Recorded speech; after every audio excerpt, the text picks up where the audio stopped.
Breaking news చూస్తున్నాం. BJP ఎంపీల్ని Kalvakuntla Kavitha target చేసినట్టు తెలుస్తుంది. సో ఏదైతే గ్రామీణ ఉపాధి హామీ పథకానికి సంబంధించి కేంద్రం పని దినాల్ని తగ్గిస్తుంది, దానిపైన కుట్ర చేస్తుంది అంటూ కామెంట్ చేసింది. రైట్ నౌ ఇక కేంద్రంపై ఎంపీలంతా కొట్లాడాలంటూ కూడా కల్వకుంట్ల కవిత కామెంట్ చేసింది. రైట్ నౌ ఒకసారి దీనికి సంబంధించి పూర్తి సమాచారం తెలుసుకుందాం. మా ప్రతినిధి సురేష్ ప్రస్తుతం ఫోన్ లైన్లో అందుబాటులో ఉన్నారు. సో సురేష్, గ్రామీణ ఉపాధి హామీ పథకం పైన కల్వకుంట్ల కవిత కామెంట్ చేసినట్టు తెలుస్తుంది. ప్రధానంగా బీజేపీ నేతలు కొట్లాడాలంటూ ఎంపీలకు ఆమె సలహా ఇచ్చినట్టు తెలుస్తుంది. అసలు ఎందుకు ఈ కామెంట్ చేయాల్సి వచ్చింది? మీ దగ్గర ఉన్నటువంటి సమాచారం ఏంటి? Thank you Srisailam. అదైతే తెలంగాణ జాగృతి అధ్యక్షురాలు ఇటీవల కేంద్ర ప్రభుత్వం బీజేపీ సర్కార్ అయితే ఉపాధి హామీ పథకానికి సంబంధించి కుట్ర చేస్తుందని చెప్పేసి ఒక పెద్ద కామెంట్ అయితే చేసిన పరిస్థితి. సో అధికారంలోకి వచ్చినప్పటి నుంచి పేదల మీద కక్ష కడుతుంది బీజేపీ ప్రభుత్వం. వైపు కార్పొరేట్ కంపెనీలకు పెద్దపీట వేస్తూ పేదలను మాత్రం పట్టించుకోవట్లేదు. ముఖ్యంగా ఉపాధి హామీకి సంబంధించి తెలంగాణలో ఉపాధి హామీకి సంబంధించి కూడా పని దినాలకు సగానికి సగం తగ్గించారు.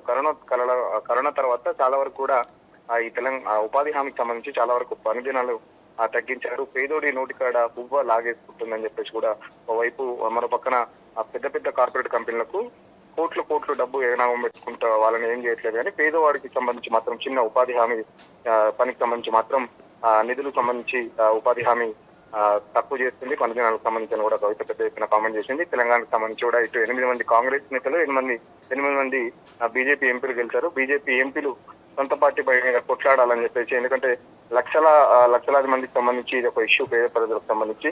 సో ఈ పథకాన్ని తొలగించే కుట్ర చేస్తుంది ఓపెన్ గా అని చెప్పేసి కూడా చెప్పిన పరిస్థితి. గతంలో కూడా ఈ ఏదైతే ఈ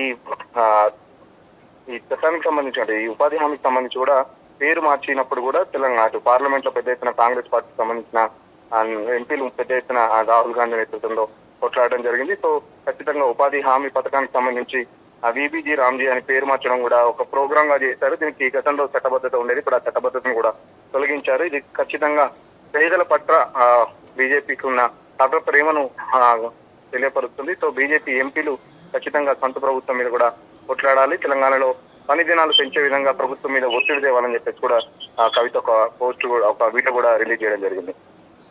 right, thank you Suresh, thank you for update. ఇది ఓవరాల్గా కాంగ్రెస్ నేతలు గత కొన్ని రోజుల నుంచి గ్రామీణ ఉపాధి హామీ పథకానికి సంబంధించి మహాత్మా గాంధీ గ్రామీణ ఉపాధి హామీ పథకంగా పేరుండే ఆ పేరును కేంద్ర ప్రభుత్వం మార్చడం పైన కూడా కాంగ్రెస్ నేతలు అనేక మార్లు పార్లమెంట్ వేదికగా బీజేపీ పైన మండిపడేటువంటి పరిస్థితి మనం చూసాం. ఇక రీసెంట్గా కల్వకుంట్ల కవిత ఏదైతే గ్రామీణ ఉపాధి హామీ పథకానికి సంబంధించి పని దినాలు తగ్గించడంపై, అదేవిధంగా గ్రామీణ ఉపాధి హామీ పేరు మార్పు పైన కూడా ఆమె కామెంట్ చేసినట్టు తెలుస్తుంది.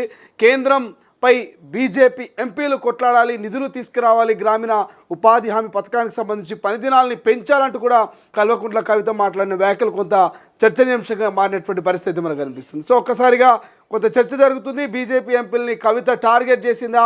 కేంద్రంపై నిజంగా ప్రేమ గనక కేంద్రానికి ఉంటే మరి ప్రజలకు ఈ ఉపాధి హామీ పథకానికి సంబంధించి ఈ పని దినాల్ని పెంచాల్సిన అవసరం ఉన్నట్టు కూడా కల్వకుంట్ల కవిత కామెంట్ చేస్తున్నటువంటి పరిస్థితి మనకు కనిపిస్తుంది. అదేవిధంగా ఆ పథకాన్ని విబిజీ రామ్జీగా మార్చినటువంటి పేరు నేపథ్యంలో సో బీజేపీ ఎంపీలని కూడా ఖచ్చితంగా మీరు నిధులు తీసుకురావాలి కేంద్రం నుంచి, నిరుపేద కుటుంబాలు లక్షలాది మంది నిరుపేద కుటుంబాలకు మీరు ఖచ్చితంగా న్యాయం చేయాల్సిన అవసరం ఉంది, పని దినాల్ని తగ్గించిన వాటిని పెంచాల్సిన అవసరం ఉందంటూ కూడా కల్వకుంట్ల కవిత మాట్లాడడం కొంత చర్చనీయాంశంగా మారినటువంటి పరిస్థితి మనకు కనిపిస్తుంది.